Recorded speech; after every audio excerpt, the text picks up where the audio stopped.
Gbàgede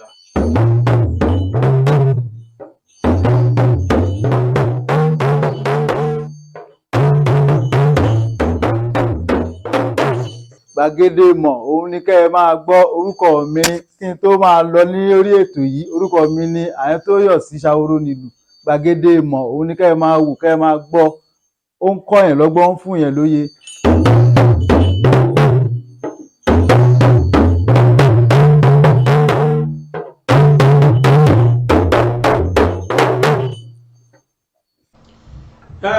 Gbàgede ìmọ̀ ni ẹ máa gbọ́.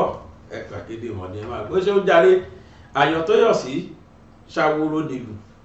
Ṣeun o. Mo kí gbogbo ojú tó wò mí káàkiri ayé, mo kí wa ní èní Sunday tí a gbàgbọ́ pọ́jọ́ ìsinmi, ṣùgbọ́n tèmi mọ̀ pé òun ló bẹ̀rẹ̀ ìbẹ̀rẹ̀ ọ̀sẹ̀. Àwọn èèyàn ló pin ọ̀sẹ̀, ṣùgbọ́n òun ló bẹ̀rẹ̀ ọ̀sẹ̀. Mo kí wa pé gbogbo àdúrà tá a ṣe lénìí ní ṣọ́ọ̀ṣì, mo ṣe ládùúrà pé k'Ọlọ́run gba àdúrà náà. Mo kí gbogbo wa o. Lọ́rùn èmi ò ní gbà wá lásìkò. Tẹ́ bá rántí lánàá, a sọ lọ́rìí kìnìún lórí àwọn British bí wọ́n ṣe wá, tí wọ́n tún wá sọ pé kán fi 50 years míì kún amalgamation gbogbo àwa tá a jẹ́ Nigerians, pé kí Yorùbá má lọ ká dúró kìnnìkan tá a ń gbọ́ rumors pé àwọn bá wa wọ́n sign, wọ́n buwọ́lu treaty yẹn. Àwọn bàbá wa gẹ́gẹ́ bí ìṣesí bàbá Banji Akintoye àtàwọn míì, wọ́n ti fi ohùn lẹ̀ gidi tààrà pé kò sí tó jọ o. Mo rò pé àwọn ọmọdé nìkan láti ẹ̀ máa sọ̀rọ̀ ni, àṣà àwọn àgbààgbà náà máa sọ̀rọ̀. Wọ́n ti bẹ̀rẹ̀ sí ní fohùn lẹ̀ pé kò sí tó jọ ẹ̀yin ọba yìí o, bẹ́ẹ̀ bá sáyìn Ọ̀yọ́ lẹ́wà your own, kò sí nǹkan tó jọ o. Bàbá Banji dẹ̀ sọ̀rọ̀ tó pọ̀ nínú ọ̀rọ̀ yìí. Ìjókòó àwọn àgbà bá a ti ṣe máa mú wá Sunday, ìjókòó àwọn àgbà yẹn la wà yìí, òun náà la fẹ́ fi hàn wá yìí. Ó yá, ẹ jẹ́ ká lọ gbọ́rọ̀ tí bàbá Banji Akintoye àtàwọn àgbààgbà míì bí wọ́n ṣe takú mọ́ gbogbo àwọn lọ́balọ́ba lọ́wọ́ pé kò jọ o, ní tiwa o, àwa ò gbà á lo 50 years míì mọ́ pẹ̀lú Nàìjíríà. Ọ̀rọ̀ rẹ o, ẹ̀jẹ̀ àjọ̀gbọ̀. Kí gbogbo ọmọ Yorùbá o, mo kí gbogbo ẹ̀yin ọmọ aládé káàkiri nílẹ̀ ayé, àtàwọn tó wà nílé ní Nàìjíríà àtàwọn tó wà káàkiri ayé, mo kí gbogbo yín o. Ẹ kú iṣẹ́ o, ẹ kú ìfojúsọ́nà fún kọ́ńtì yín o, lágbára Olódùmarè. Ẹ ṣeun dádì, òun lẹ ti gbọ́ tí dádì kì í yẹn, nítorí pé ẹ̀yin ọmọ Yorùbá náà lẹ ń sọ wípé ẹ̀rù ń bà yín, àyà ń fò yín, oríṣiríṣi nǹkan tẹ́ ẹ̀ ń gbọ́. Òun náà la ṣe sọ fún dádì dẹ̀ ní ó yá, ó di dandan kàn wá ṣàlàyé kí òun wá fi wá lọ́kàn balẹ̀. Èmi ní kọ́kọ́ ni mo wà níbí ní alẹ́ yìí, èmi nìkan kọ́, àwọn èèyàn mi náà wà níbí lálẹ́ yìí. Ọláyọmí Kóìkí wọ́n wà níkàlẹ̀, òun náà wà níbí láti wá kí bàbá lẹ́yìn. Bẹ́ẹ̀ náà ni Ọmọborí Owó, òun náà wà níbí tó jẹ́ vice president wa ní Yorùbá World Media, òun náà wà níbí. Bàbá Fatai Ògúnríbidó, òun náà ń wọlé bọ̀ láti wá ṣe kí ni, láti wá kí bàbá lẹ́yìn pẹ̀lú nǹkan tí ó wà nílẹ̀ yìí, nítorí pé a mọ̀ wípé nígbà tí bàbá bá ti bá wa sọ̀rọ̀, wọ́n ní mítìn míì tí wọ́n ń lọ, a ní lè máa béèrè ìbéèrè lọ́wọ́. Gbogbo ìbéèrè tí ẹ bá fẹ́ béèrè, ó dá mi lójú pé àwọn ọ̀gá mi mẹ́tẹ̀ẹ̀ta tó wọlé wá tí wọ́n wà pẹ̀lú wa yìí, wọ́n á lè dáhùn ìbéèrè yẹn. Ó yá, bàbá Ọmọborí Owó, ẹ bá mi kí ilé, ẹ bá mi kílé, ẹ ṣí ojú kẹ bá mi kílé, à ń gbọ́ yín, ẹ gbóhùn sókè ní kíákíá kó tó di pé a bẹ̀rẹ̀ sí sọ fún bàbá pé kán ṣe kí ni, kán tẹ̀síwájú. Ẹ ṣeun bàbá Akin, ẹ káàbọ̀ sí àárín wa. Olódùmarè àbáwá dúró tì yín, àbáwá lọ́rẹ̀ mi, ẹ ṣe gan ni ẹ kú ibi tí ẹ mú wa lọ. Agbára Ọlọ́run ilẹ̀ Yorùbá yóò ṣojú wa lẹ́yìn ayọ̀ àti ẹ̀yin wa tí ẹ ń wò wá lé, bàbá tí ẹ ń béèrè, ó náà ni a ti gbé wọn wá sí ojúmọ́ ọ̀ràn yìí. Gbogbo béèrè tẹ́ bá béèrè lọ́wọ́ lónìí, ó náà ni wọn yóò dáhùn. Gbogbo pé ẹ fẹ́ bá bàbá sọ̀rọ̀, bàbá náà lẹ ti rí báyìí o. Ilẹ̀ Yorùbá ibi tá a dúró sí náà la wà, àkúrò ń bẹ̀ tí àwa ń wá, ó náà ni ilẹ̀ Yorùbá yóò ṣe gba òmìnira àti ara ẹ̀. Ó lè pè ní agbára Ọlọ́run níṣẹ́jú bàbá yìí, níṣẹ́jú gbogbo àpapàtà, ó náà ni a ó gba ilẹ̀ wa láṣẹ Olódùmarè. Ẹ ṣe gan ni ọmọ kẹyìn ara lé o. Ẹ ṣé mo dúpẹ́ Ọmọborí Owó. Ọláyọmí Kóìkí, ẹ bá wa kí bàbá, ẹ gbóhùn sókè ní kíákíá. Mo kí bàbá wa pé ẹ̀ka lẹ́dádì àdẹ o ṣé ọmọ mi gbogbo gbà iṣẹ́ ẹ̀kọ́ yìí àdúró tì ọlọ́run jẹ́ ká rí yín pẹ́ ẹ jẹ́ kí n tún mo sọ dúpẹ́ ẹ ṣe gan ni mo dúpẹ́ ẹ ṣé. ẹ ṣeun bàbá mi Fatai Ògúnríbidó ẹ gbóhùn sókè ní kíákíá fún ìṣẹ́jú kan ẹ bá mi kí dádì kẹ bá mi kí wọn káàbọ̀ sí orí ètò wa. Ya ẹ ṣeun gidigidi gan ajá mi ẹ kú iṣẹ́ kú ètò dádì mi ẹ káàbọ̀ sí orí ètò mo dúpẹ́ akínyín o ẹ kú gbogbo gbà o ẹ lágbára ṣé àṣẹ Ọlọ́run a máa rí bọ jóni tì lágbára àṣẹ Ọlọ́run àṣeyọrí lẹ máa ṣe o ọ̀tá ọ̀dẹ̀ ní yí ọ̀yìn gbogbo bẹ́ẹ̀ tí fẹ́ kórìí fún ilẹ̀ Yorùbá lágbára àṣẹ Ọlọ́run ibi tá a lérò dé ọ̀run abáṣiṣẹ́ kọjá àbẹ̀ lágbára Ọlọ́run ààbò Ọlọ́run á dájú lórí yín lágbára àṣẹ Ọlọ́run ọ̀run tó rán yín níṣẹ́ kò ní padà lẹ́yìn yín lágbára àṣẹ Ọlọ́run ẹ ṣe ẹ káàbọ̀ sí orí ètò ẹ ṣeun gan ni ẹ kú ẹ gbogbo gbà o ṣeun bàbá mi Fatai Ògúnríbidó a máa jú wa ṣe ní agbára ti Ọlọ́run. àṣẹ Èdùmàrè. Báyìí ní agbára Ọlọ́run bàbá ti wà níkàlẹ̀ wọ́n ti fẹ́ bá wa sọ̀rọ̀ ọ̀rọ̀ wà nílẹ̀ tí bàbá máa bá wa sọ ní èní pẹ̀lú gbogbo nǹkan tí àwọn ìjọba Nàìjíríà tẹ́ bá rántí pé látìgbà tá a ti gbé ìwé wọlé lọ sí nọ́mbà 10 Downing Street ni wọ́n ti ń sáré kójokójo káàkiri tí wọ́n mọ ibi tó fẹ́ ságbà tí wọ́n ń fi irọ́ kan tó fi ń bo ìkan mọ́lẹ̀ ṣùgbọ́n orí asán ló já sí. Dádì ẹ ṣé ẹ bá wa gbóhùn sókè kẹ́ bá wa ṣàlàyé fún ọmọ Yorùbá pé kí wọ́n fi ọkàn balẹ̀ àti ibi tí wọ́n ń lọ torí a gbọ́ wípé David Lami ó ti wà ní ìlú Nàìjíríà ní ìsìn wọ́n dẹ̀ mú irọ́ wọ́n lẹ̀ mọ́rọ́ wọ́n lẹ̀ ẹ bá wa yànnà náà ẹ̀ kẹ́ ṣàlàyé fún ọmọ Yorùbá wípé kò ní nǹkan láti ṣe pẹ̀lú ilẹ̀ Yorùbá. ẹ ṣé mo dúpẹ́ ó kí gbogbo yín o nǹkan tí mo kàn máa sọ fún àwọn ọmọ Yorùbá lẹ́yìn ẹ fọkàn Ọlọ́run wa kì í ṣe ìrànlọ́wọ́ fún wa lọ́nà tí àwa fúnra wa lè ronú sí láti ìgbà tá a ti gbé lẹ́tà lọ fún Prime Minister UK ìjọba Nàìjíríà ti ń dá oríṣiríṣi ọgbọ́n nǹkan tí ò ní nǹkan kan ṣe pẹ̀lú ọ̀rọ̀ Yorùbá rárá wọ́n á gbé wá ní ọ̀rọ̀ Yorùbá ló jẹ́ kán ṣe but irọ́ pátápátá ni gbogbo ẹ̀ àwọn fúnra wọn ò fẹ́ kí Yorùbá kúrò ní Nàìjíríà kí Yorùbá ní ìlọsíwájú rárá wọn ò fẹ́ nǹkan tí wọ́n fẹ́ ni pé kán máa ṣe politics kán máa rí nǹkan tó bá wà Nàìjíríà kán máa pín mọ́ra wọn lọ́wọ́ kí Yorùbá ká máa jìyà kí masses of Yorùbá people máa jìyà onílé lọ́nà Yorùbá kọ́ adẹni tá a bọ́ sí ẹ̀bá títì máa tọrọ oúnjẹ jẹ nǹkan tí àwọn òfẹ́ àníkó gbogbo wọ̀nyẹn tí èèyàn má lè rìn ní títì àwọn Fúlàní wọn á yà ń bùṣe èèyàn wọn á pa ìjọba ọdẹ ní sọ kankan pa ẹ Federal Government of Nigeria ò ní sọ kankan pa ẹ àti kọ́kọ́ rò pé Buhari Fúlàní ni kì í ṣe Fúlàní ni Tinubu rárá o kì í ṣe Fúlàní o lọ́sà Buhari ò ṣe sọ̀rọ̀ nípa ọ̀rọ̀ Fúlàní pé wọ́n ń pààyàn káàkiri bẹ́ẹ̀ náà ni president ilé ìwé sọ̀rọ̀ nípa mi. Àwọn tó ní Nàìjíríà ló sọ fún wọn pé wọn ò gbọ́dọ̀ sọ̀rọ̀ nípa Fúlàní. Nǹkan tó wà bẹ́ẹ̀ nìyẹn. Màá ṣàlàyé yé ilé nì. Ní 1959, tí wọ́n ṣe election, bàbá wa Awólọ́wọ̀ win election. Bí o tẹ̀lé win pátápátá, ó win more than all the other parties. Òun ló dẹ̀ yẹ kán pèpè kó wá fọ́ọ̀mù ìjọba. Bọ̀ wọ́n ń pọ̀, wọ́n yí pọ̀, wọ́n pò. Gọ́vnà general ìgbà yẹn, òun fúnra rẹ̀ ló kó tíìmù jọ tó máa rí ìdí election yẹn fún àwọn northerners. Bídẹ̀ ni nǹkan tí northerners fi jẹ́ àwọn tó ń fẹ́ràn kí náà ṣe fẹ́ràn northerners because they were not educated. They will be easy to deceive. Under them, it will be easy to exploit Nigeria to the fullest.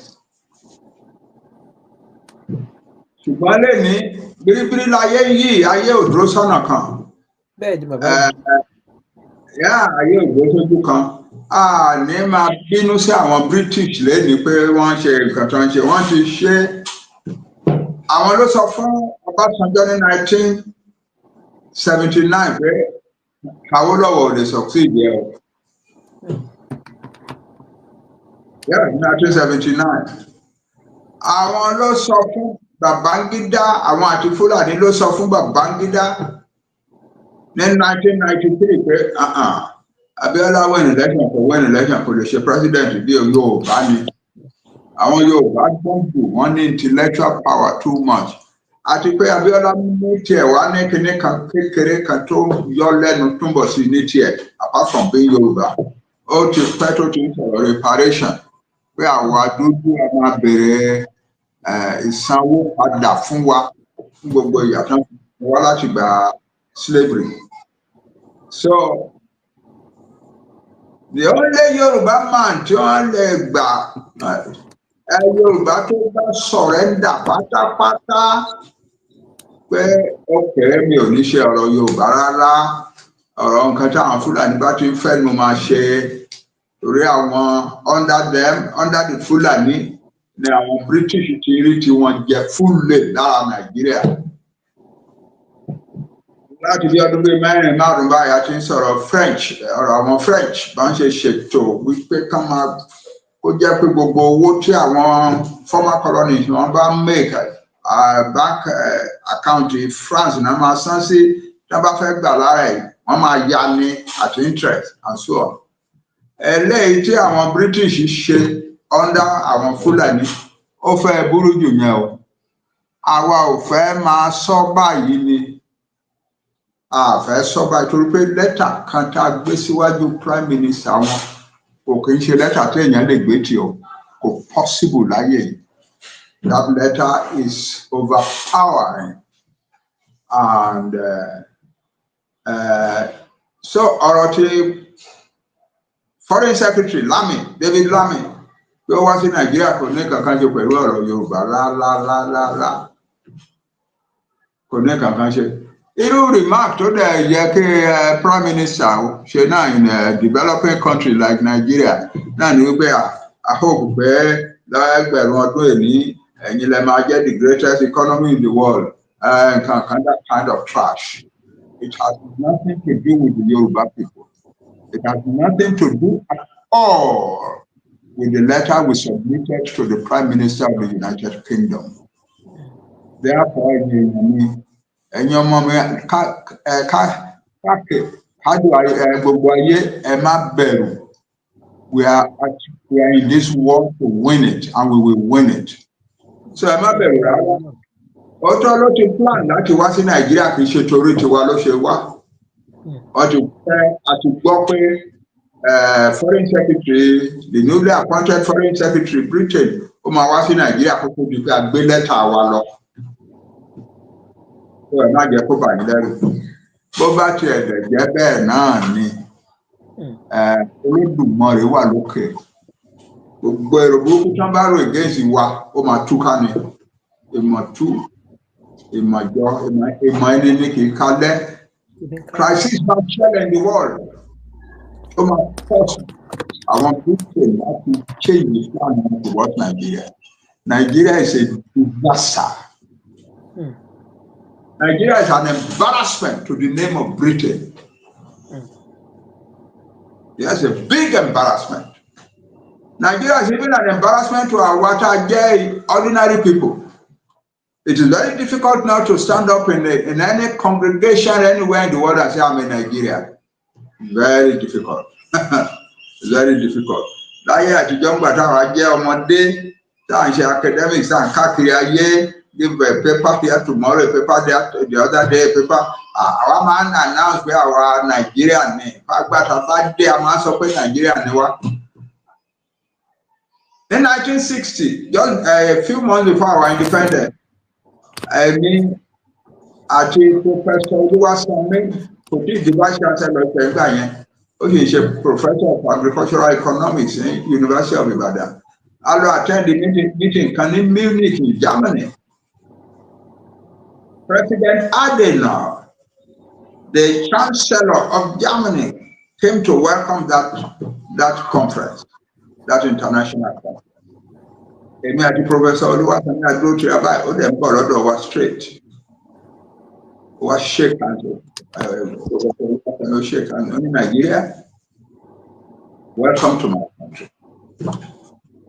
Hope you are aware that your Nigeria is a country that the whole world is waiting for in Africa.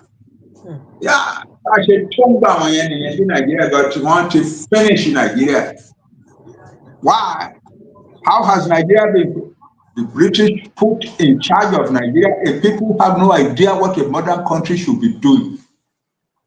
So from day one, Nkantan Feshe is to use the powers of Nigeria to subdue the other nationalities in Nigeria, because they believe we pay one the British before they are the new colonial power over Nigeria. That's it. That is it. 11 days after the celebration of independence, Ahmadu Bello, this new nation shall be an extension of the estate of our grandfather Osman Dan Fodio. We are going to treat the peoples of the Middle Belt as willing tools and the peoples of the South as conquered territory. And never let them rule over us, and never let them control their own future. So that's the kind of mentality that the Fulani have. They have no idea what another country is.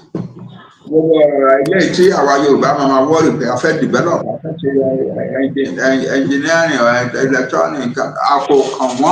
All they know is the British gave us this country and we will control it. That's all. Even if it means destroying everything, and they have destroyed everything. By the time Buhari, the country was already on its belly in the dust, and Buhari pushed it further and further on. So, the Prime Minister of Britain knows. The people of Britain must be made to know. That's the next level of our campaign, must be to the people,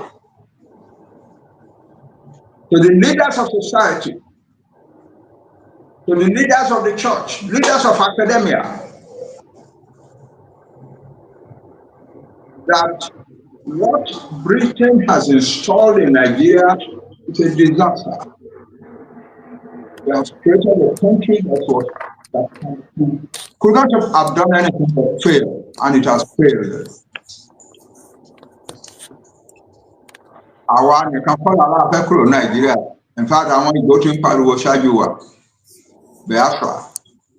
Lẹ́yìn wa báyìí àwọn ìjọ ti kọ́lẹ́tà àti wọn náà Tinubu pé àwọn fẹ́ lọ. Then àwọn kan lára àwọn Fúlàní ní North, àwọn náà ní ó tó káwa náà wá máa plan láti lọ. Àwọn kan lára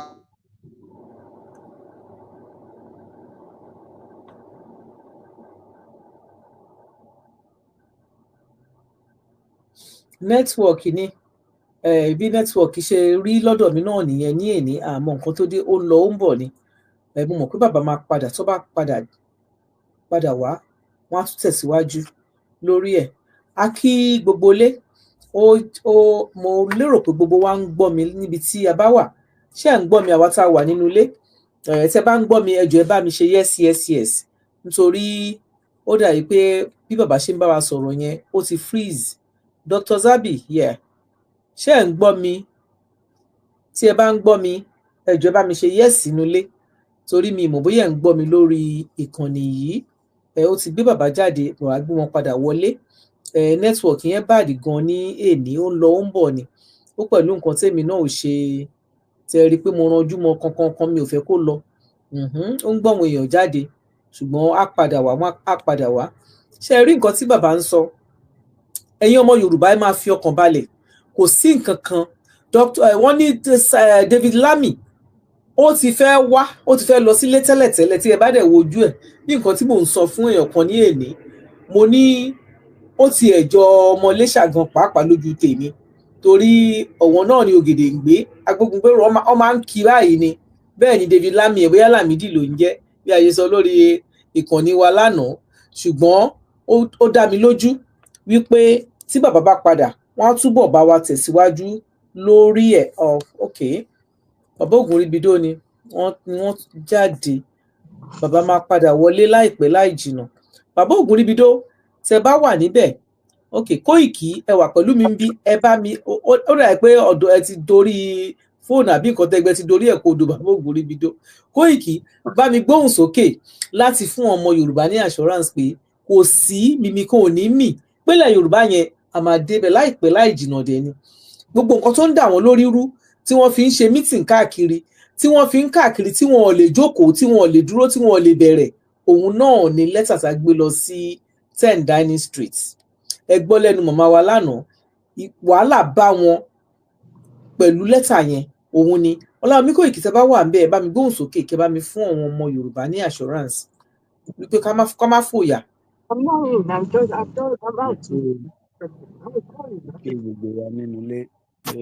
Ṣé bàbá Ògúnríbidó ló wà ń bẹ̀ àbí Ọláyọmí Kóìkì? Torí ẹ ń lọ ẹ ń bọ̀ báyìí lórí ìkànnì ilé ní o. Ṣé ẹ gbọ́ mi ni? Ok, bá ti ń gbọ́ ní ìṣẹ́ bá gbóhùn sókè Ọláyọmí. A kí wa pé a kú ìgbé àjọkú bó ṣe ń lọ nínú ètò tí ó wà níwájú wa tí à ń pè ní Yorùbá Nation. A ti ń gbọ́ díẹ̀ ní a ti ń gbọ́ dáadáa ní. Ọ̀pọ̀lọpọ̀ ọmọ Yorùbá láti ọ̀pọ̀ méjì ní intelligence ti dọ́dọ̀ wa pé wọ́n mú gọ́ọ̀mẹ̀ntì Nàìjíríà padà. Kódà àwọn kan tẹ́ ń sọ pé wọn ò ní lè ṣe, àwọn kan ní kò ní possible. Bọ̀ mo dúpẹ́ pé bàbá wa ti ń bá wa sọ̀rọ̀ lé lórí. In tí mo fẹ́ kó yé gbogbo wa ni pé agenda pé nǹkan kan possible yẹn, ẹ jẹ́ ká kọ́kọ́ mú yẹn sẹ́gbẹ̀ẹ́. Agenda ìgbà tí wọ́n máa ṣe ti 1940 Berlin Conference. Wọ́n ti kọ́kọ́ tí wọ́n pè ní Áfíríkà.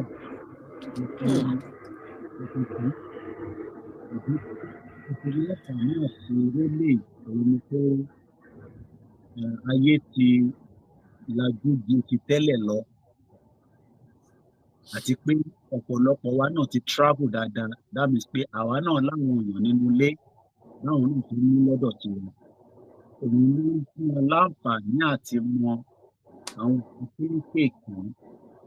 Èyí tí òyìnbó dẹ̀ máa sọ ni pé wọ́n ń fi àwọn èdè kankan partnership long term.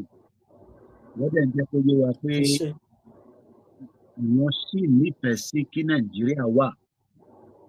So tá bá wo èmi sì ní ọjọ́ 8 nínú oṣù kọkànlá, èyí tí pé oṣù kan tí a jáde. Kódà ṣẹ̀wárí nísìnyí pé gbogbo àwọn tó ní ká má jáde nígbà yẹn pé ṣé ọ̀rọ̀ rally ló kàn ní London, ṣé party ló kàn, ṣe rí result ẹ̀ báyìí. Torí pé tó bá jẹ́ pé àjáde ṣe mọ̀ pé quietly ló máa ṣe gbogbo tó fẹ́ ṣe yìí. Àti pé ọ̀pọ̀lọpọ̀ ọmọ Yorùbá gan á ti wà too late by the time tí a bá máa fi máa gbọ́ pé wọ́n ti ṣe. Ó dá bá ṣe gbọ́ pé wọ́n ti ṣe, àmọ́ kí la máa ṣe àti ọ̀nà wo ni ọ̀nà àbáyọ, òun ni bàbá wa ń bá wa sọ kó tó di pé network ẹ̀ kick wọn out tí Ọlọ́run adẹ́jẹ̀ kan lè wọlé padà. Ara tí problem tá à ń face ní Áfíríkà nìyẹn. Torí pé inú Áfíríkà lọ ṣe wà. Ìtẹ́mi kọ́ wa fẹ́ fi tó àwọn ọmọ Yorùbá létí torí láti bàbá ti wọlé jẹ́ kí èmi dẹnu dúró.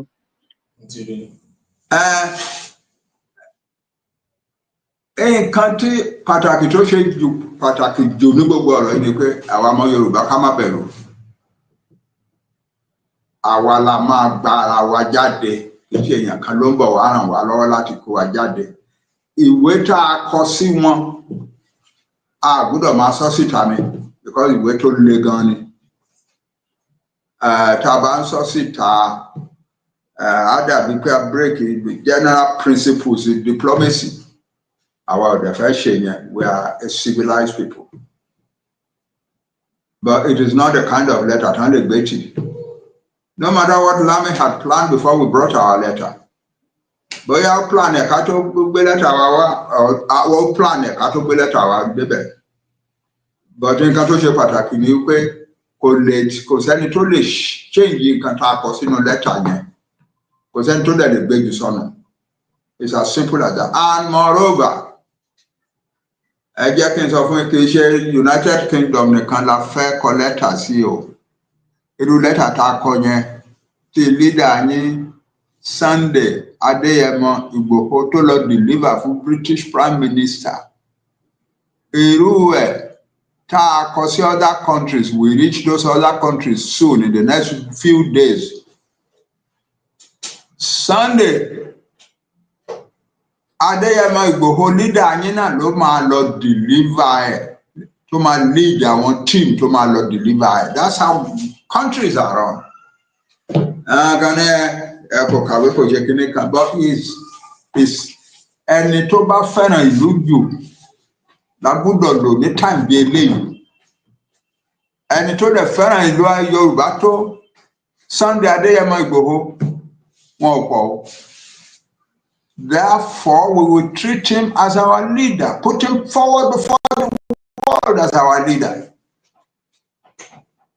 for this struggle.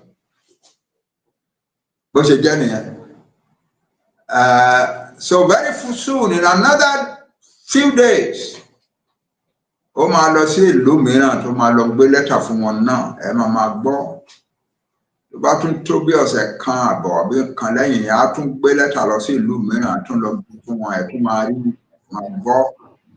He's going to go to the most powerful countries in the world. Ó wáyá ó máa lead the delegation tó máa lọ sí United Nations tó máa lọ deliver lẹ́tà wa. Tó bá dé stage wípé wọ́n ní okay a fẹ́ bá yín sọ̀rọ̀ then our two time tèmi dìde láti lọ. Bẹ́ẹ̀ni. Egun ńlá ló ń kẹ́yìn ìgbàlẹ̀. Ṣùgbọ́n now he goes around to deliver these powerful letters to the various countries of the world.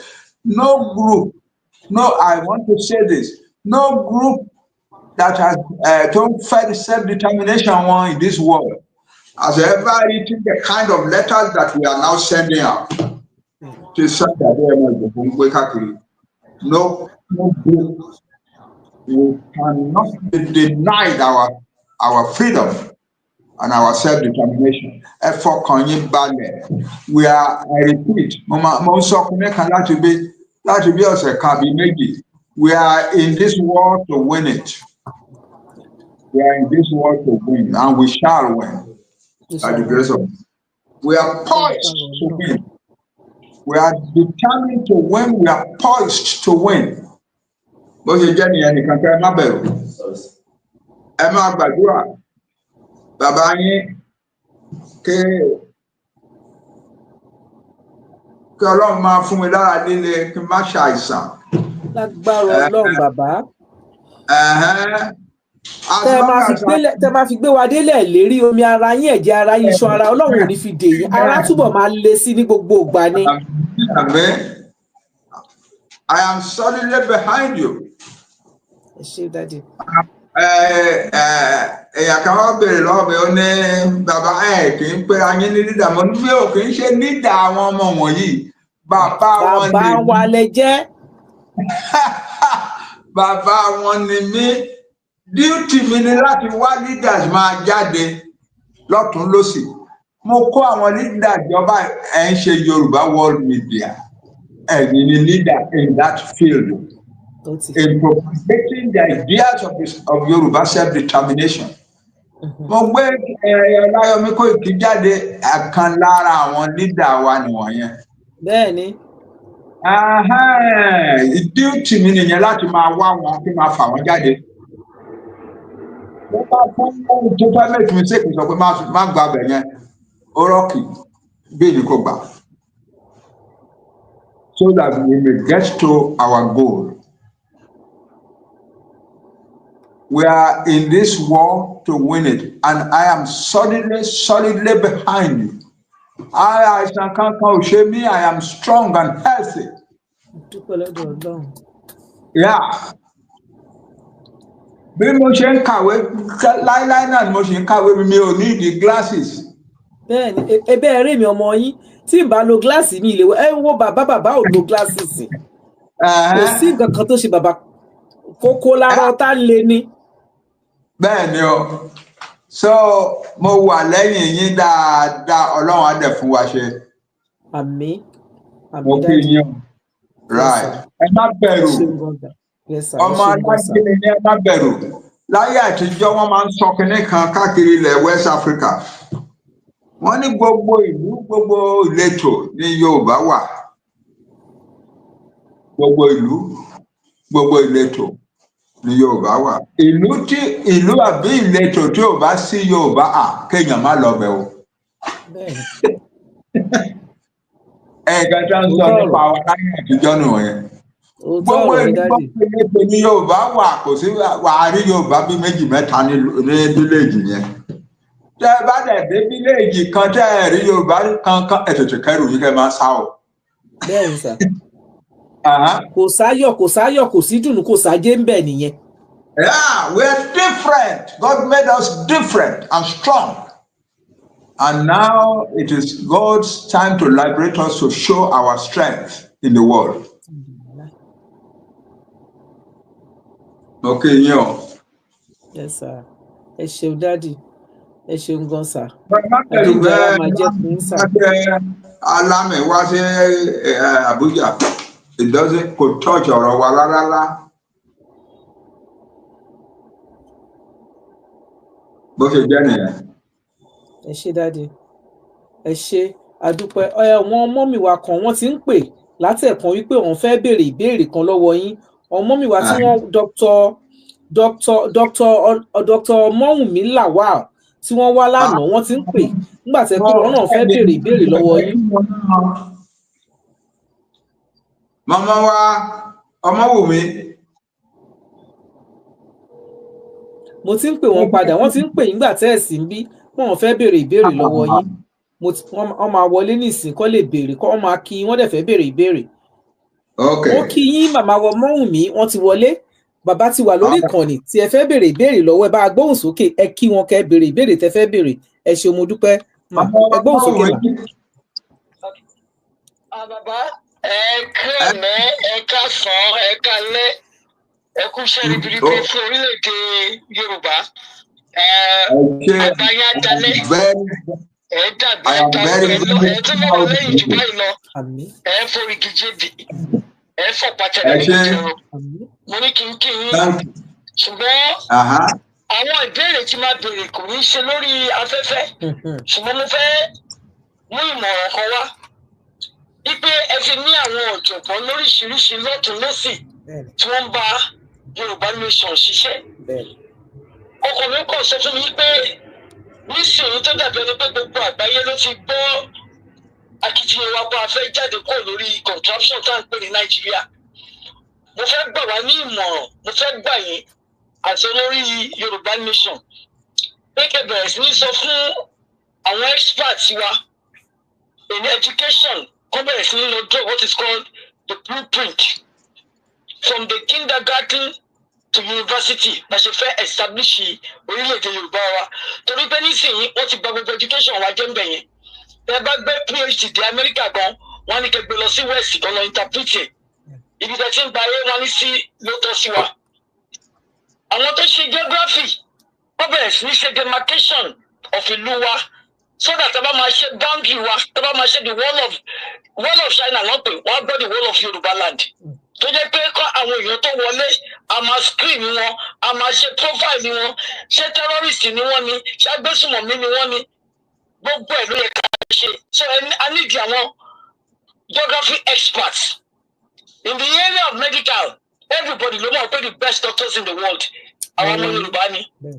Báwo náà bẹ̀rẹ̀ sí ní ṣe starting from primary health care kò ṣe dẹ̀gbà tí a bá ní mílíọ̀nsì tàtọ́ ní good health care ní òní mílíọ̀nsì ò bàbá mi ìrìn àmọ́ bẹ́yẹ ti gbọ́ mo ti ní pancreatic cancer láti 24 years mo ṣì wà láyé even though doctor sọ pé kí n lọ kú mo ṣì wà láyé mo ní brain aneurysm mo ṣì wà láyé mo ní diabetes mo ṣì wà láyé nítorí good health care ni bàbá mi ò dẹ̀ ní pọ́ fún yín thank God ẹ ti gbé Amẹ́ríkà mi ò sọ kọ́bọ̀ láti 24 years gbogbo oògùn tí mo lò insulin tí máa lò títí di next year April wọ́n ti fún mi èmi kọ́ láti máa sọ fún ọ pé ṣe fẹ́ fi mí ṣe guinea pig ní bàbá ọ̀fẹ́ ni nítorí náà àwọn ọmọ aláìní tó wà ní Nàìjíríà kò yẹ kó máa sọmọ ní kó máa kú nítorí fever ọmọ ọ̀rẹ́ mi ti kú nítorí pé ó ní fever ní ọ̀rọ̀ fẹ́líkọ́ọ̀lù lásán wọn ní tó máa fọmọdé yìí ọmọ 26 ọmọ second year in university ó ṣe kú mọ̀ yẹ lórí nìyẹn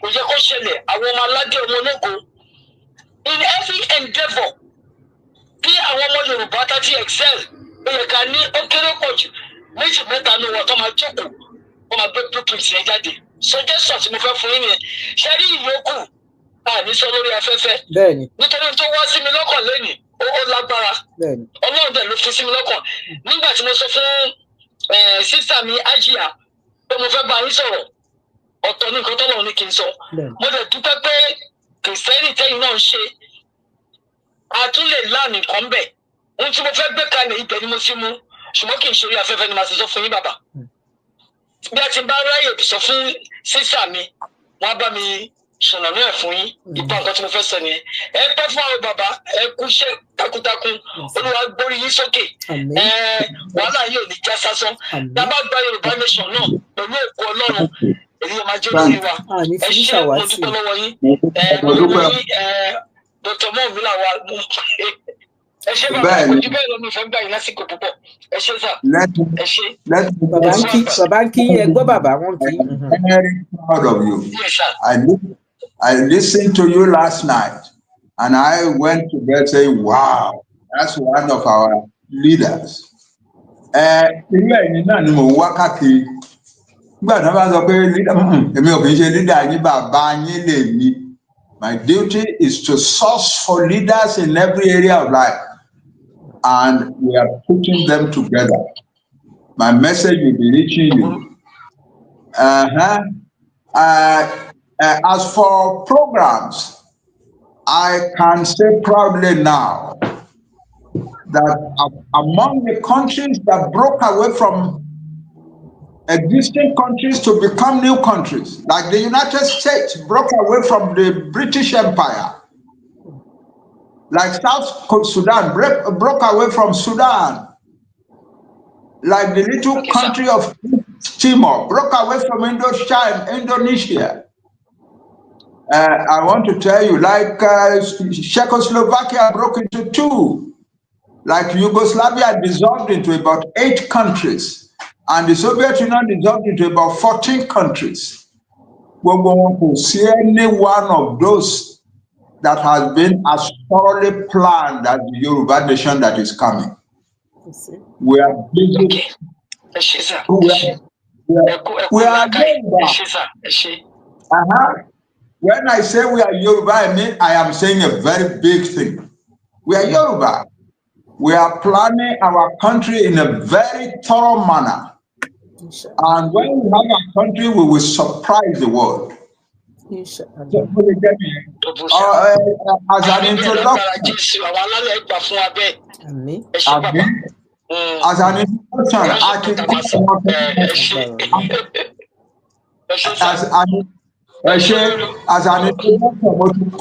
ìwé kan àwọn nǹkan tá a fẹ́ ṣe 1, 2, 3, 4, 5, 6, 35 different subjects in the building of a new country, our new country.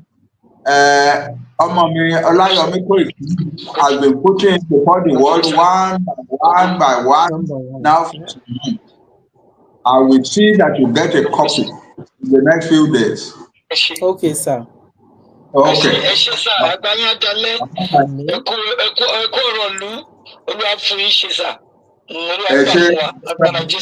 ẹ ṣeun sísà mi, ẹ ṣeun lọ́sà. Okay. Yeah. Tell every Yoruba boy and girl out there, your nation is different, is unique in the world. That's it. Ẹ ṣé dádì, ẹ ṣé. Àwọn ọmọ Yorùbá náà wọ́n ń kí yín ní mẹ́sàn-án mẹ́wàá lórí ìkànnì yìí, wọ́n ń kí yín, wọ́n ń ṣàdúrà fún yín, wọ́n dẹ̀ ń dúpẹ́ lọ́wọ́ yín fún bàbá rere tẹ́ ẹ jẹ́, fún bàbá alálùbáríkà tẹ́ ẹ jẹ́, bàbá ìdùnnú, nítorí pé àìmọye bàbá tó pọ̀ rẹpẹtẹ tí wọn ò ti ẹ̀rí náà rójú tiwọn bọ́ ṣe tó jẹ́ pé pòfẹ́sọ̀ lọ́wọ́ náà bíi tiyín, tí wọ́n tún ní owó rẹpẹtẹ, tí wọ́n ní àyè, tí wọn ò rójú, tí wọn ti ẹ̀ ronú pé kọ́ tiẹ̀ wọ́n bá tẹ̀ tọ́ létí wọn, wọ́n á ní kọ́ tún lọ fi òdo kan sí òdo kìíní kan lẹ́yìn ni. Ṣùgbọ́n ẹ dúró tì wá ṣinṣin, ẹ̀ ń tọ́ wa sọ́nà, ẹ̀ ń fi ọ̀nà hàn wá pé báyìí ló ṣe jẹ́ kó rí. Ẹ ní agbára tí Ọlọ́run àdí fi ń ṣàwátì dádì, ní agbára tí Ọlọ́run, ògo ilẹ̀ Yorùbá ó máa ṣojú ẹ̀mí yín ni, kò ní ṣẹ̀yìn yín. Kókó lárọ́tà lé aṣááyá lé ni, ẹ̀ ní rí dààmú, ẹ̀ dẹ̀ ní ṣàárẹ̀ fún wa wò. Àwa náà ò ní ṣe fún yín wò lágbára Ọlọ́run bàbá mi. Ẹ ṣeun gan dádì, ẹ ṣe àdúpẹ́ lọ́wọ́ yín sà. Bàbá mi Ògúnríbidó, ṣé Ọmọborí Owó wà ń bẹ̀? Torí wọn ò ṣíjú mi mẹ́tò wà ń bẹ̀ báyìí nísìnyí. Ẹ rí pé èmi mo ṣe ń wò fíntífíntífín, bàbá mi ló ń wò tí wọ́n kún wá rí gbogbo nǹkan tọkọ yẹn, fíntífíntì ni mò ń wò. Bàbá mi Ògúnríbidó, ó yá ẹ bá mi gbóhùn sókè torí ẹ ti wọlé báyìí, kí ẹ bá mi kí dádì. Dr. Zabby wà níbi iṣẹ́, àwọn náà wà lórí ìkànnì, wọ́n ní kí n kí yín dádì, wọ́n ní ẹ ṣé, ẹ kú àgbà, ẹ kú gbogbo ìgbà. Mo dúpẹ́. Bàbá Ògúnríbidó bá ń gbóhùn sókè. Ẹ kálẹ́ ẹ̀yin èèyàn wa, bó kí n gan ni o, ẹ ṣé, ẹ kú àdúrótì. My sweet daddy, ẹ ṣé gan ni, ẹ káàbọ̀, ẹ kú gbogbo ìgbà o. Ní agbára Ọlọ́run, àwọn ọ̀run alọ́rẹ̀ mi yín, ojú òní tó wà lórí yín o, ẹ dẹ̀ ní ṣàìsàn. Ọ̀pọ̀lọpọ̀ ọgbà ni máa mọ̀ wípé Olúwa fúnra àwọn náà rí wáyà yín fún iṣẹ́ tán gbélé yín lọ́wọ́, torí Olúwa ò ní gbé pé léèyàn lọ́wọ́ kó má kó irin iṣẹ́ fún un. Ara àwọn irinṣẹ́ náà làwa jẹ́ fún yín. Ní agbára àṣẹ Ọlọ́run, ẹ wá ní fún wa ṣe àwátì o. Àwa náà à ní fi ń ṣe àwátì. Gbogbo àwọn tí wọ́n dẹ̀ mọ̀ wípé Yorùbá ọba ni wá, aládé ni wá, ọ̀pọ̀lọpọ̀ ọ̀nà tó yẹ ká ní òun làwọn kan ní pé àwọn ni wọ́n jẹ́ royal family, tán fi system tó fi establish tiwọn, tán gba ògo wa lọ, a gbọ́dọ̀ gbà padà ní agbára àṣẹ Ọlọ́run. Dádì, ẹ ṣé gan ni, ẹ kú gbogbo gbà o, ẹ̀mí yín á gùn fún wa. Ẹ̀yin ará ilé, mo dúpẹ́ lọ́wọ́ yín o. Gbogbo àlàyé lẹ ti gbọ́ lẹ́nu dádì wa lónìí. Torí ọ̀pọ̀lọpọ̀ àwọn èèyàn tó ń pè mí, ẹlòmíràn fẹ́ lè máa ké wípé àwọn gbọ́ nínú sùn wípé wọ́n ti ṣe gbáhùn ṣe yìí. Mo fẹ́ bèrè lọ́wọ́ yín ẹ̀yin èèyàn wa, ṣé gbogbo akọ́lá mọ̀ wípé nígbà tó ń ṣe amalgamation 1914 kò sí solid representation of Yorùbá ń bẹ̀? Ṣé ilé ayé tá a wà láyé òde òní pẹ̀lú technology àti civilization àti gbogbo bí tá a wà yìí, can there be any amalgamation signed without the consensus of the entire people? No, kò possible now. Ẹ má jẹ́ kán búhùhù mọ́ wa. Ẹ má jẹ́ kán fi propaganda kán fi já wa láyà, kán fi kó wa láyà lọ, ká máa rò pé nǹkan gbà kámú, wọ́n fẹ́ ká gbà kámú ni o. Káyọ̀ sọ pé a fẹ́ give up. Ṣùgbọ́n gẹ́gẹ́ bí bàbá wa ti sọ, iṣẹ́ ń lọ ní abẹ́lẹ̀. Gbogbo àlàyé tá àmọ́ máa wá, ọmọ òmí sọ lẹ́ẹ̀kan, ibi tíṣẹ́ ti kọjá dé, ó ju gbogbo lẹ́wù tí màmá wa fi sọ̀rọ̀ yẹn lọ. Gbogbo àwọn nǹkan tó jẹ́ pé ó máa ṣẹlẹ̀ ní Yorùbá, bàbá ti gbé ìgbésẹ̀ tipẹ́tipẹ́. Èdè tá a máa lò, constitution wa, passport wa, everything ti wà nílẹ̀. Ṣùgbọ́n tí ọwọ́ ọmọdé ò bá ti tẹ̀kù idà, kì í béèrè kú tó pa bá ẹ má ní wọn pàwé ẹ̀yìn èèyàn wa. Iṣẹ́ ń lọ ní abẹ́lẹ̀, àdẹ̀mọ̀ pé àṣeyọrí la máa ṣe. Ẹ̀ẹ́dẹ̀rí dádì wa pé ever confident with what he's doing.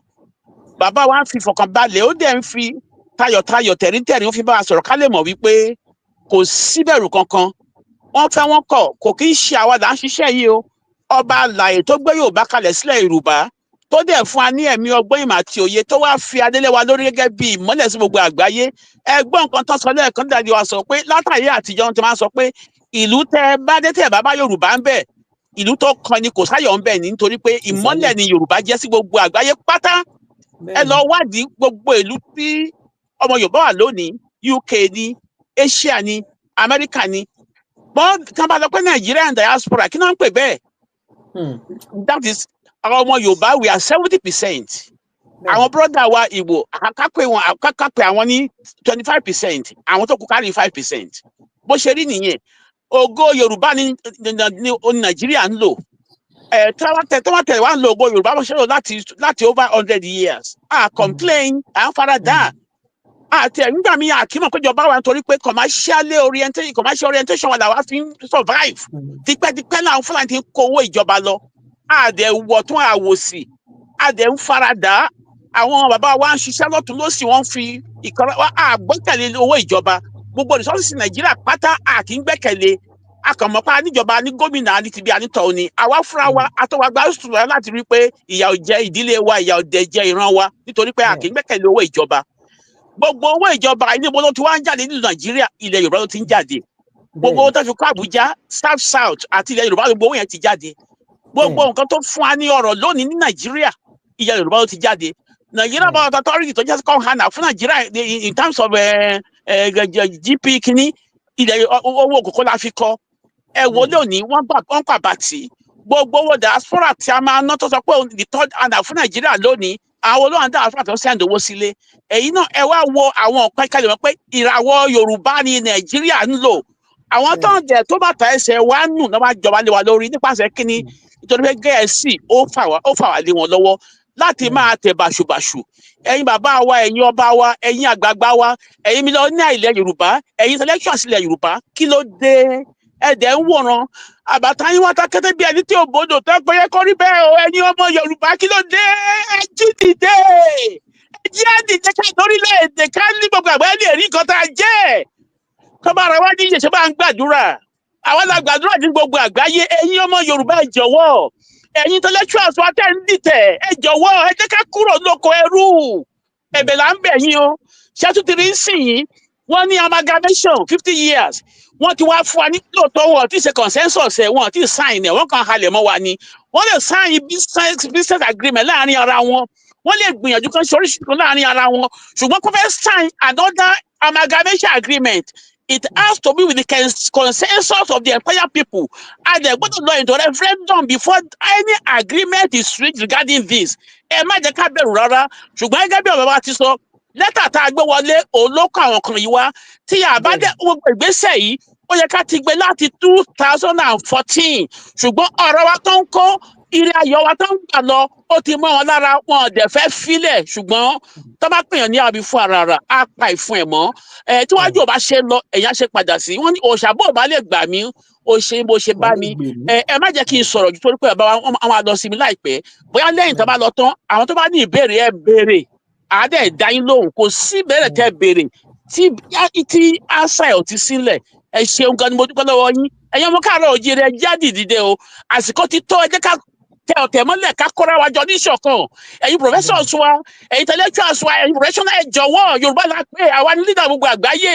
Tó bá fún aláyè wọn fẹ́ fún aláyè ẹni o, ẹ jọ̀wọ́. Ẹ má jẹ́ ká ṣọ̀tẹ̀ mọ́, ẹ jẹ́ ká fi ìfẹ́ bàbá wa Akintoye ká fọwọ́sowọ́pọ̀ láti gbára kúrò ní oko ẹrú. Oko ẹrú la wa o. Ọ̀rọ̀ wa náà fi ń ṣe ayé, ògo wa ní Nàìjíríà ń lò. Ẹ ṣeun. Ẹ ṣeun gan bàbá wa Ògúnríbidó, ẹ kú ohùn.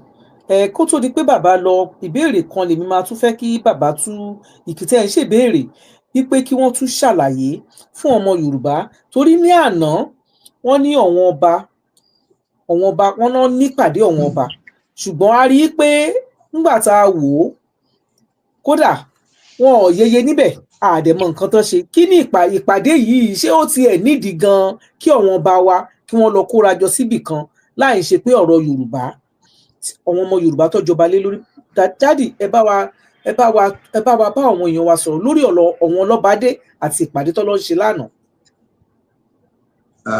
Ẹ ṣe ẹ rí ìpàdé tànà ọ̀rọ̀ táwọn ọba máa sọ lọ́tọ̀ but ká sọ̀rọ̀ tó pàdé tànà. Àwọn kan rò pé wọ́n lè kó àwọn ọba wa jọ kan wá pass resolution bẹ́ẹ̀ wípé nǹkan tá à ń fẹ́ ni pé kọ́mọ wa máa ṣe president Nàìjíríà lọ ọ̀rọ̀ Yorùbá nation ò tí ì tó kankan irú nǹkan tó ń fẹ́ lọ sí níbẹ̀ ní àná nìyẹn but mo fẹ́ wá dúpẹ́ lọ́wọ́ àwọn ọ̀dọ́ wa wọ́n ṣe gudugudu méje ọba gbogbo àwọn ọba bíi 140 náà kọ lẹ́tà sí tán lọ deliver fún wọn ní kọ̀ọ̀kan owó tán ná mo gbọ́ pé ó tó 1 million naira wọ́n fi ní lẹ́tà káàkiri gbogbo ilẹ̀ Yorùbá lọ deliver fáwọn ọba gbogbo àwọn ọba lórí. Then wọ́n wá sọ̀rọ̀ síta tán gbé jáde nínú newspaper tán sọ burúkú ìgbà tán kọ́kọ́ fi hàn mí ní ẹ̀yin ọmọ wọn ní kan tẹ́ sọ wọ́n ní bàbá ẹ jẹ́ ká sọ this time mo ní ok mo agree pé kẹ́ sọ ọba tó bá rí àwọn nǹkan tó àwọn ọmọ wọ̀nyẹn ń kọ tó bá sì sọ pé orí òun gbà pé òun lọ sí ìpàdé nǹkan tó bá rí tó bá pàdé lọ́nà á faradà náà ni o.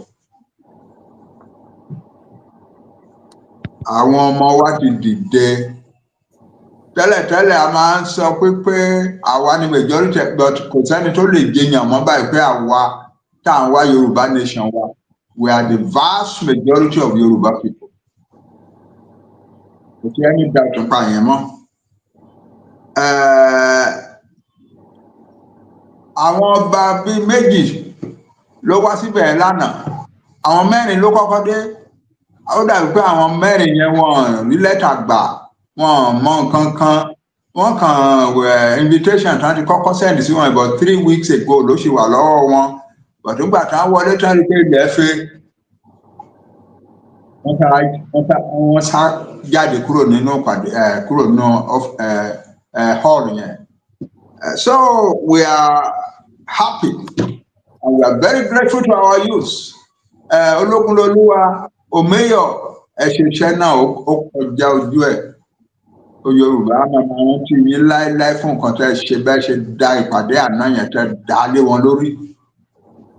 Àwọn èèyàn wa tá a ní kó wá lọ síbẹ̀ ká lọ wo nǹkan tó ṣẹlẹ̀ àwọn ló ìwà dàbí star bẹ́ẹ̀. Àwọn ló wá ń sọ nípa Yorùbá nation. Tẹ́ ẹ bá rí fídíò ẹ̀ rí Báṣọ̀run Adéṣọ̀kan tó ń sọ̀rọ̀. Ẹ̀tún rí 1 or 2 of our self-determination leaders ń sọ̀rọ̀. Kò sẹ́ni bọ́dì tó lè sọ nǹkan kan bẹ̀ mọ́. Kò sí àti pé gbogbo àwọn tó wà ń bẹ̀ náà gan bóyá ni wọ́n tó 30 àbí 20. Àwọn ọba mẹ́rin tó wá méjì sá lọ. Wọ́n tó bẹ̀rẹ̀. So that's the situation. Wọ́n lè ṣerú nǹkan wọ̀nyẹn nílẹ̀ àti parú nǹkan wọ̀nyẹn rẹ́ kò sẹ́ni tó lè lọ ṣèpàdé kankan bí kankan nílẹ̀ Yorùbá máa against the Yorùbá nation. We will make it impossible for them to hold it. Ṣé dáàdì ẹ ti gbọ́ báyìí ẹ̀yin ọmọ Yorùbá ẹ jẹ́ kí ọkàn wa kó balẹ̀ pé kò sí mímì tó máa mì ní agbára ti Ọlọ́run Yorùbá nation ó máa wáyé. No retreat, no surrender ní agbára Ọlọ́run. Lẹ́nu ọ̀rọ̀ tàwọn ọba generally láti bí oṣù bíi 3-4 láti rí ọba bíi 2-3 tó jáde wọ́n wá bá wa fúnra wọn àwa kọ́ la wá wọn lọ àwọn fúnra wọn ló wọlẹ̀ náà ń gbọ́ nǹkan tá à ń sọ náà ń ka àwọn nǹkan tá à ń kọ náà wá bá wa wípé ọ̀rọ̀ Yorùbá nation tẹ́ ń sọ yóò dà o. We are with you. So now there is a forum create fún àwọn ọba. There are already about 100 obas on it. About 100 obas. And àwọn wá ní àwọn máa ṣe statement kan sí gbogbo ayé pé àwa ni bàbá àwọn ọmọ wọ̀nyí tó ń sá káàkiri yìí àwa ni ọba wọn àwa ni traditional rulers over them wọn lè máa wá nǹkan dáadáa fún ìran wa àwa tá a jẹ́ bàbá wọn Power dúró ká máa wò á lè máa wò mọ́. So now we are going to come out and support our boys who are running around for their own nation. We are in support of their nation. We are in support of our new nation. Wọ́n dẹ̀ ti draft a statement àwọn fẹ́ ṣe ó wà lọ́wọ́ wọn. Mo gbọ́ pé wọ́n ti rí tó bí 30 or 40 ọba tó ti sign ẹ̀. Nǹkan ṣẹlẹ̀ nílẹ̀ Yorùbá, the changes are coming. Lágbára Ọlọ́run. Lágbára Ọlọ́run. Wọ́n lè gbẹ́lẹ̀ àwọn èèyàn wa, àwọn lọ́lá, tán rí jẹ tán rí mu, tán ti ṣe politics díẹ̀, tán rí tí wọ́n jájẹ ń bẹ̀ díẹ̀, tán ti ṣe gómìnà, tán ti ṣe kinní kan, wọ́n máa ń yẹra fún wa ni. Bẹ́ẹ̀ni. Pé àwọn àfẹ́ kán rí wọn lọ́dọ̀ kán rí wa lọ́dọ̀ wọn. Bẹ́ẹ̀ni. Kí nǹkan tó ń jẹ bàbá àdúró ìjẹkújẹ. Ìyẹn ti ń yí padà bọ̀ pátápátá, òde ti ń lé ọmọ bọ̀ wá sílé. Gbogbo wọn ló máa wá sílé. Kọ̀ọ̀kan. Lágbára Olódùmarè, gbogbo wọn ló máa wá sílé. Àṣẹ bàbá. Nǹkan tá a dẹ̀ sọ fún wọn ni wípé ẹ̀yin ẹ ti ní political experience but a ò bá yín jà, a ò bá wọn jà. Àwọn tó ṣe gómìnà, ṣe mínísítà, ṣe kìíní. Nǹkan tá a wà bájà is the system of government and the quality of government that is characteristic of Nigeria. Ẹnìkan kan ò lè fi ìyẹn wá sílẹ̀ wa o. As long as tó o bá mọ̀ lọ́kàn ara ẹ̀, tó o bá ká nǹkan tá a kọ́, tó o gbà lọ́kàn ara ẹ̀ pé nǹkan táwọn ará bí sọ òótọ́ ni mo gbà á náà. Ṣùgbọ́n tó o bá wá ń gbé ìwà Nàìjíríà, ojú kòkòrò Nàìjíríà bọ̀ nílẹ̀ wa, tó o bá gbé sápò á dá ẹ dúró lọ́nà. Àwọn ọmọ ọ̀sẹ̀ sọ fún ẹ wípé you cannot bring this here. Tó o bá ṣèṣì, tá a ṣèṣì yẹn síjọba, tá a bá yẹn síjọba, you will earn your salary. I will pay you good salary for the service that you are rendering. But allowance, ó wá to 50 million per month. Owó títí wọ́n gbowó kọjá President America. Ìyẹn ò lè sí nílẹ̀ tiwa, gbàgbé ẹ̀. You will earn your salary just as Chief Awolowo earn his salary and earn nothing more. Bẹ́ẹ̀ náà ni wọ́n náà máa earn salary and earn nothing more. That is it. And if you make the mistake, I fear to say it, if you make the mistake, the position can one dogma you are better in that Nigeria one year public. The new nation will come upon you with a ferocity that will shock them. Get it clear? The new nation will come upon you with a ferocity that will shock the world, that will destroy your name and your family forever. So possible kind of kan máa rò pé òun bọ̀ wá ṣe, ṣùgbọ́n tó bá jẹ́ pé nǹkan tá ń ṣe, nǹkan tá ń sọ yóò dẹ̀ dà, èmi náà lọ́jọ́ ìwọ̀n àjọṣe, bá ṣe ní ká ṣe èèyàn náà la ṣe máa ṣe, bẹ́ẹ̀ náà ló dẹ̀ fẹ́ ṣe. Ó fẹ́ dọ́gbọ́n jí owó kankan fẹ́, fine, you are welcome. Bó ṣe jẹ́ nìyẹn. That's the Yoruba people. Mo kí gbogbo yín o. A dúpẹ́ lọ́wọ́ yín sà, ẹ ṣeun gan dáàdi, ọjọ́ yín á túbọ̀ dálẹ̀, ẹ pẹ́ fún wa ní agbára ti Ọlọ́run. Òyìn tó kù tẹ́ máa lò ní ìgbésí ayé ẹ̀ nílò nínú ìnira, nínú àdùn àti àlàáfíà. Làmàlẹ́wọ́ dáàdi o, February ní dáàdi máa pé 90. We are going to celebrate our father. 90. Àwọn bàbá mi 70 gan kò ní làákàyè bàbá. Bẹ́ẹ̀ ni.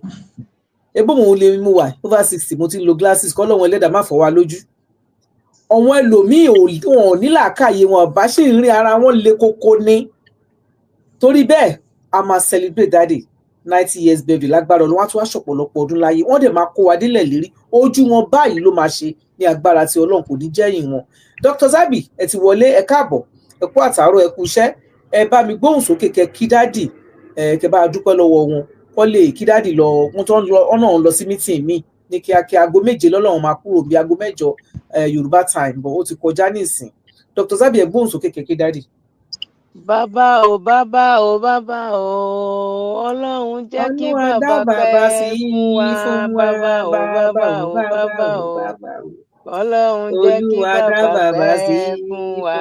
We love you, daddy. Ẹ kálẹ́, ẹ rọra sà.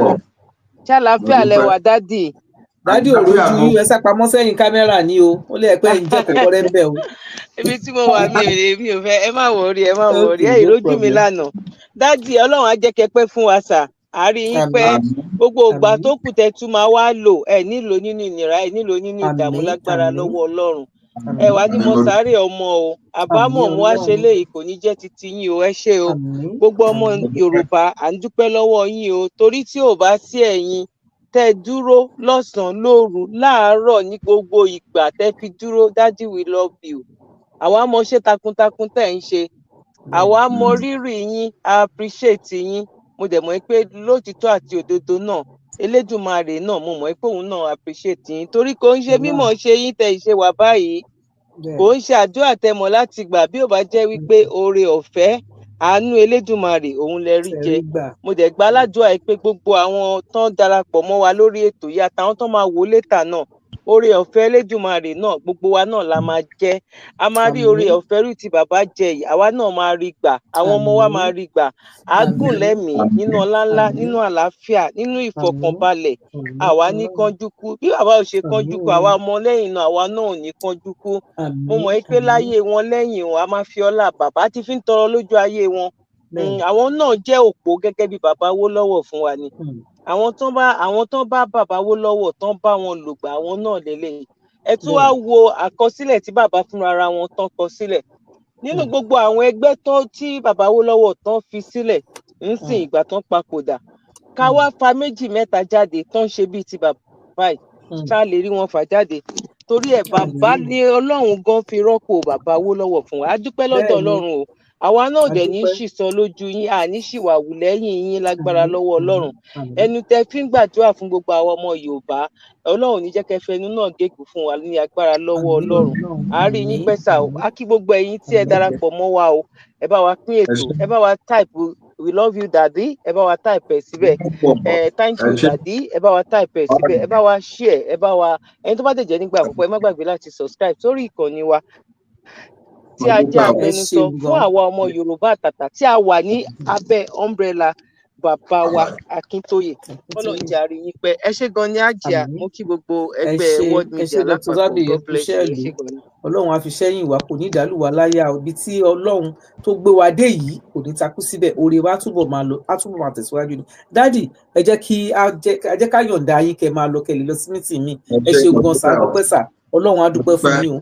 Ẹ ṣé sà dádì. Ẹ ṣé gan sà. And I'm very proud of you. I love you all and I'm proud of you all. Love you too, daddy. We love you more. We love you more, sir. Ẹ ṣé gan sà. Yes, sir. Báyìí a dúpẹ́ lọ́wọ́ Jim Koya.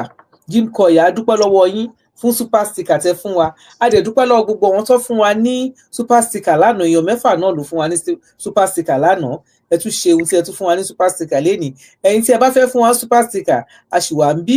Jẹ́ nǹkan tó kù báyìí òun ni kí àwa ọmọ Yorùbá ẹ pè wọlé tí ẹ bá ní ọ̀rọ̀ láti sọ. Bàbá wa wọ́n máa ń gbọ́ àwọn ètò tí a bá ṣe bẹ́ẹ̀ gbọ́ lánàá tán ní ètò tá a ṣe lánàá láti bẹ̀rẹ̀ dópin ni bàbá bá wà ń bẹ̀ tó gbọ́. Tí wọ́n bá ṣe meeting tí wọ́n bá ṣe tán, wọ́n sì máa gbọ́ àwọn nǹkan tí a bá sọ síbí. Wọ́n máa gbọ́ tí if there's any question tó jẹ́ kó answer, wọ́n á pè wá, wọ́n sọ fún wa. Tó ẹ bá ní àwọn àmọ̀ràn tí ẹ lè gbà wá, kì í ṣe pé kẹ wá gbà wá lámọ̀ràn kẹ wọlé kẹ máa fún wa lọ́wọ́ nǹkan tá a máa ṣe, nǹkan báyìí la máa ṣe, nǹkan báyìí ní ká ṣe. Tẹ bá rírù yẹn, ẹ pè Kóìkì, ẹ pè World Media, ẹ pè wọn tẹ bá lè pè ní World Media àbí nọ́mbà tá a fi sójú kan níyì. Mo ti rí àwọn tó fún mi ní àwọn suggestion nǹkan tó dáa, mo dẹ̀ ti send ẹ̀ sọ́wọ́n tó ní kí n send ẹ̀ sí. Tó ti yé, ẹ̀yin tẹ bá nírú nǹkan bẹ́ẹ̀ àbẹ́ fẹ́ pè wọlé ní nọ́mbà tẹ lè pè wọlé nìyẹn láti kí bàbá, láti dúpẹ́, láti ní tẹ bá ní any suggestion tẹ lè fún wa, àbí tí ẹ fẹ́ bá àwọn ọba sọ̀rọ̀, àbí tí ẹ fẹ́ bá àwọn tí wọ́n ń ṣe yánmọ̀yánmọ́ ẹ mọ̀ wọ́n lórílẹ̀‐èdè Yorùbá, ẹ fẹ́ bá wọn sọ̀rọ̀, ẹ pè wá sórí ìkànnì, kẹ pè wá kẹ bá wa sọ̀rọ̀. nọ́mbà tí ẹ lè pè wá sí nìyẹn láti bá wa sọ̀rọ̀. Bàbá Ọmọborí Owó, tẹ bá wà níbẹ̀ ẹ gbóhùn sókè. Ajá ní àfikún nǹkan tí bàbá tán sọ, ṣé ń gbọ́ mi ṣá? À ń gbọ́ kérékété. Yà ní àfikún nǹkan tí bàbá tán sọ lẹ́ẹ̀kan yẹn nípa ọ̀rọ̀ àwọn ọba yẹn lórí program kan bóyá lórí ọ̀dọ̀ mi Dr. Zabby Talk Show mo ti sọ mọ́ ọ̀rọ̀ ńbẹ̀ wípé àwọn ọba kan wà ọ̀hún tí ẹ̀ ní lọ bẹ̀ ibi wọn ti pè pàdé yẹn àwa ti ní àti sure àti ní assurance àti ní 100% lórí àwọn ọba kan ń sìn. Bẹ́ẹ̀ni. Mo fi ń kún nǹkan tí bàbá sọ ní pé àwọn kan ò ní lọ á mọ àwọn kan wípé níbi tí Nàìjíríà dẹ̀ ti bá wọn dé ń sìn àwọn náà ti ń rí àrídájú ẹ̀ wípé ó di dandan ni. Gbogbo àwọn nǹkan tí bàbá dẹ̀ sọ yẹn gbogbo àwọn ọba tán sọ yẹn gbogbo ẹ̀ pátápátá la ní fídíò wọn lọ́wọ́ la ní rìkọ́dìn wọn lọ́wọ́ la ní interview wọn lọ́wọ́. It's not wípé bóyá wọn kàn wà wọn máa débẹ̀ á kí gbogbo àwọn tí tó ń ṣiṣẹ́ takuntakun lábẹ́lẹ̀ tó ń tiẹ̀ gbójú jáde àwọn tó dẹ̀ jẹ́ wípé gẹ́gẹ́ bí àwọn advice ìmọ̀ràn tí àwọn èèyàn náà gẹ́gẹ́ bí nǹkan tí Ajé sọ wípé àwọn nǹkan míì wà á ní ìdátísọ́ lórí afẹ́fẹ́ lórí ayélujára a dúpẹ́ pé àwọn kan gbọ́ ìmọ̀ràn àwa náà àti ìmọ̀ràn. Kò burú Dr. Zabby èèyàn kan wà lórí ìkànnì tó fẹ́ bá wa sọ̀rọ̀ ẹ jẹ́ ká gbọ́ wọn ó yẹ gbóhùn sókè sà. Ẹ kálẹ́ mà ọ́. Ẹ kálẹ́ àwa náà ń da yín. Orúkọ tèmi ni Tajudeen Ọlárẹ̀wájú Ibrahim. Ẹ ṣé. Mo wà nílùú UK bíbá. Ẹ ṣé ń gan sà. Máa ń sábà follow program yín. Ẹ ṣé. In the first place, I'm very proud and happy to associate with you. Ẹ ṣé sà. Mo dúpẹ́ lọ́wọ́ yín gidigidi gan-an fún ètò tẹ́ ẹ ṣe tẹ́ ẹ jẹ́ kó yẹ ní gbogbo ìgbà because eléyìí ló jẹ́ ìwúrí fún gbogbo ọmọ Yorùbá lápapọ̀ láti má ṣiyèméjì àti láti dìde lórúkọ kan pé Yorùbá láti lọ níṣẹ́. So mo dúpẹ́ lọ́wọ́ yín gidigidi gan ni. Mo dẹ̀ dúpẹ́ lọ́wọ́ bàbá wa tọ́jẹ̀ṣẹ̀ kú Banji nísìnyí náà bàbá Banji Akintoye. Bẹ́ẹ̀ni sà. Mo dúpẹ́ lọ́wọ́ wọn kọ́lọ́n jẹ́ kán pẹ́ fún wa o. Bàbá máa gbalẹ̀ Yorùbá náà kọ́lọ́n jẹ́ kó ṣojú ẹ̀mí wọn o. Mo dúpẹ́ lọ́wọ́ gidigidi gan ni. I saw you all nígbà tí èmi náà wà níbẹ̀ nígbà tí àwa mú lẹ́tà lọ fún. Bẹ́ẹ̀ni sà. Bẹ́ẹ̀ni. Prime Minister. Bẹ́ẹ̀ni. So inú mi dùn gidigidi gan ni. I was happy to see you all. Ẹ ṣeun gidi gan ni o. Ẹ ṣé adúpẹ́ sà. Ilẹ̀ Òdùà gbogbo wa o. Ẹ̀ẹ́dẹ́gbẹ̀ àbí kí ló ṣe máa ń pè kí ló ṣe ń pè yẹn máa ń gbàgbé o Dr. Zabby ṣé ẹ̀ẹ́dẹ́gbẹ̀ wa ló máa ń pè yẹn tí wọ́n ṣe ní YZM next week wọ́n ń bọ̀ YZM bọ̀ ẹwà ọ̀ràn mi yàn máa kọ́lẹ̀ ní ìsìnkú gbogbo àti máa ń pè ní ẹ̀ẹ́dẹ́gbẹ̀ wa ní mo ti èmi ló ń béèrè lọ́wọ́ mi sàwọ́tà yìí èmi ló ń béèrè ẹwà ọ̀ràn mi yàn ẹ̀ẹ́dẹ́gbẹ̀ wa ṣé ẹ̀ ń ṣe ẹwà ọ̀ràn mi yàn yín sà ṣé ẹ̀ ń ṣe every month. Bàbá Ọmọborí Owó náà mọ̀ mi àwọn tó wá pè mí páwọn ní di nọ́mbà ẹwà ọ̀rọ̀ mi yàn.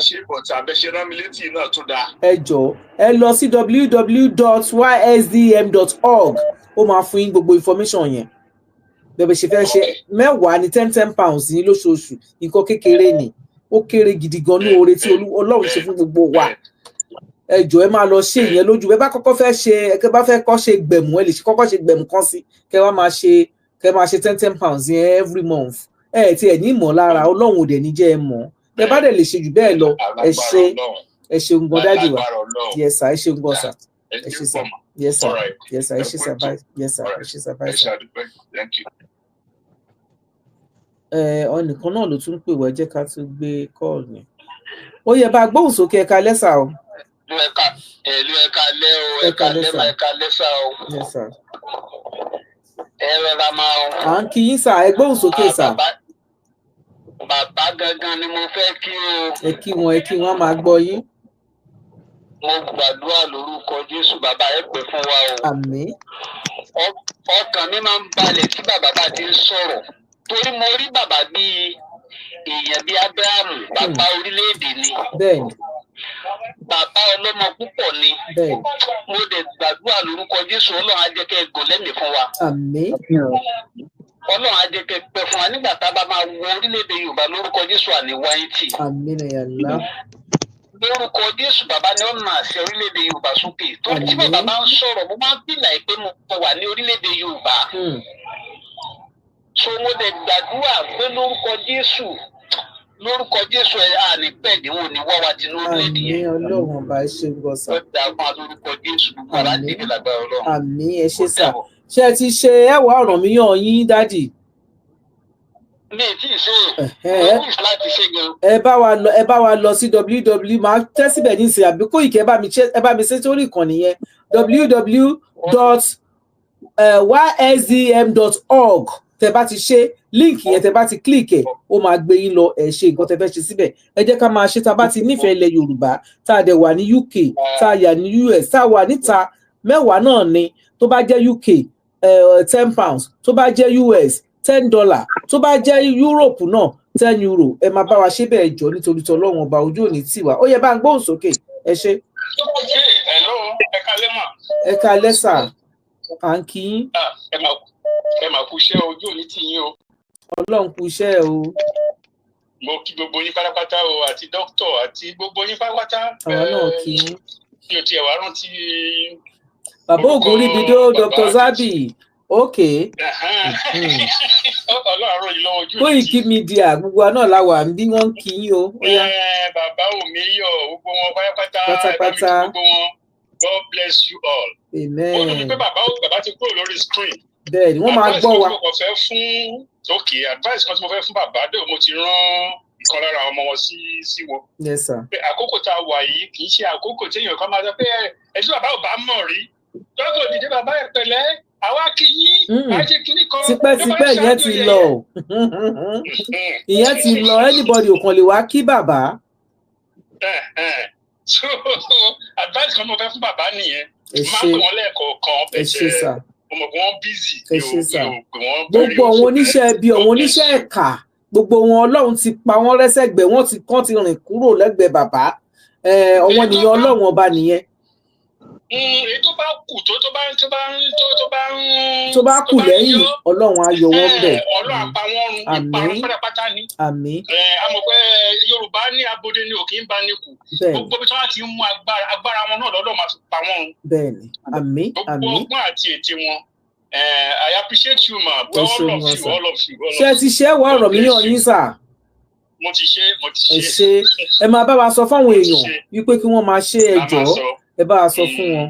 Ẹ̀yin tẹ́ bá ń pè wá sórí ẹ ṣe dádì ẹ̀yin tẹ́ bá ń pè wá sórí normal call ẹ má pè mí ò ní gbé call yẹn ẹ jọ̀ọ́ nítorí sọ̀rọ̀ ẹ pè wá sórí WhatsApp àwọn kan ń pè sórí normal call ẹ má pè wá sórí normal call mi ò lè gbé mi ò ní gbé WhatsApp only ní kẹ́ ẹ pè sí ẹ ṣe.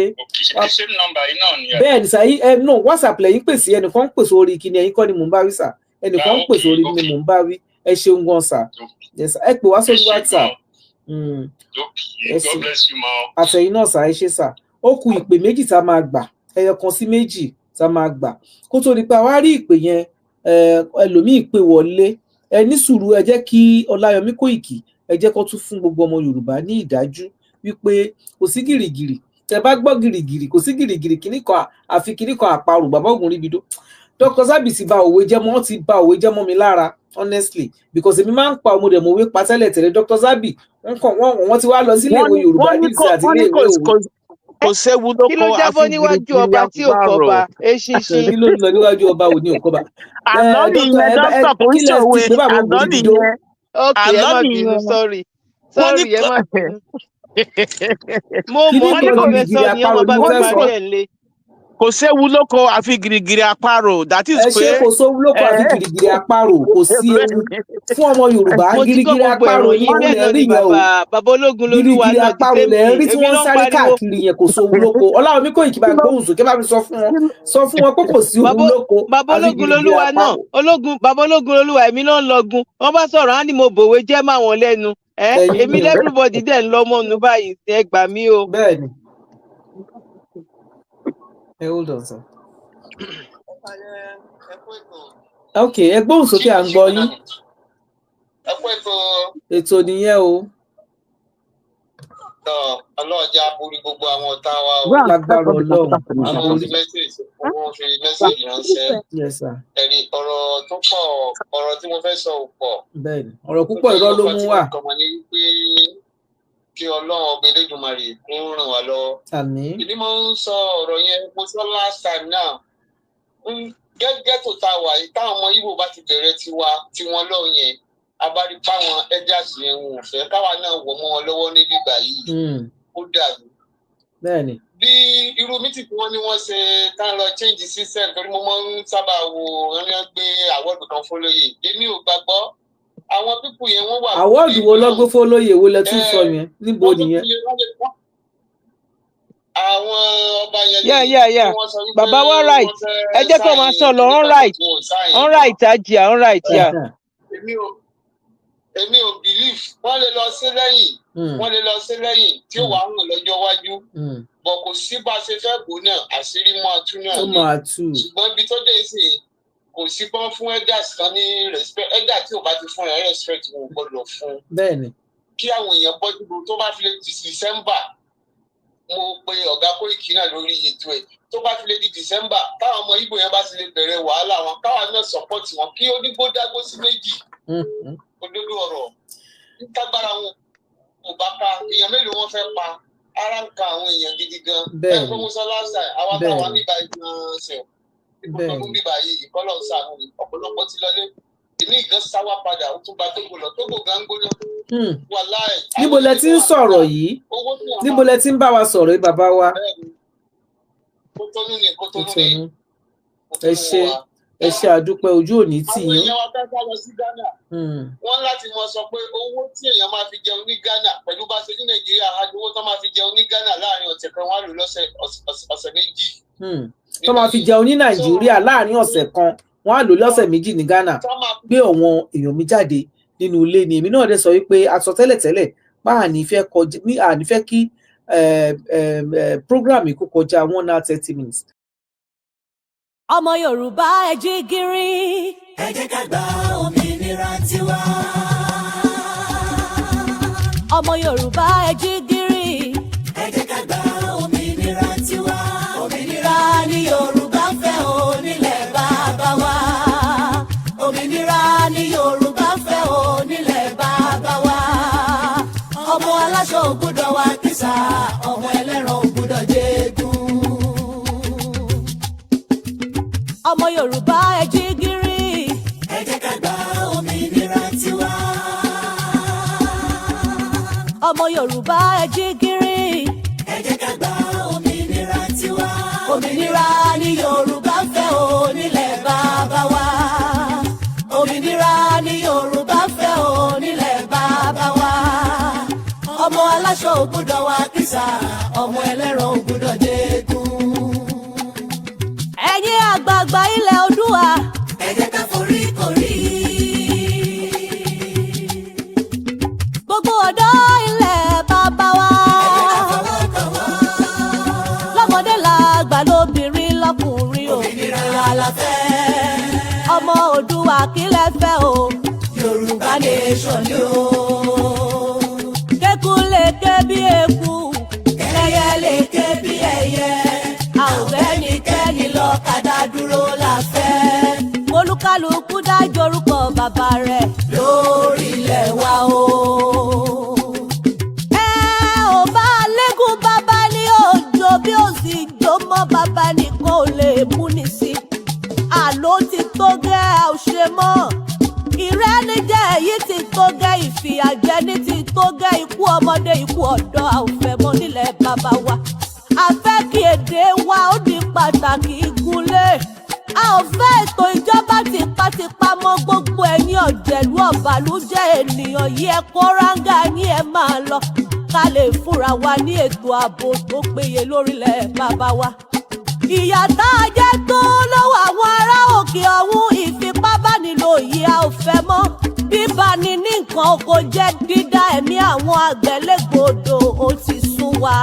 A kì í bá nìkan káfani nìkan ọ̀ya ẹ̀jẹ̀ a máa lọ ká lọ gbòmìnira tiwa.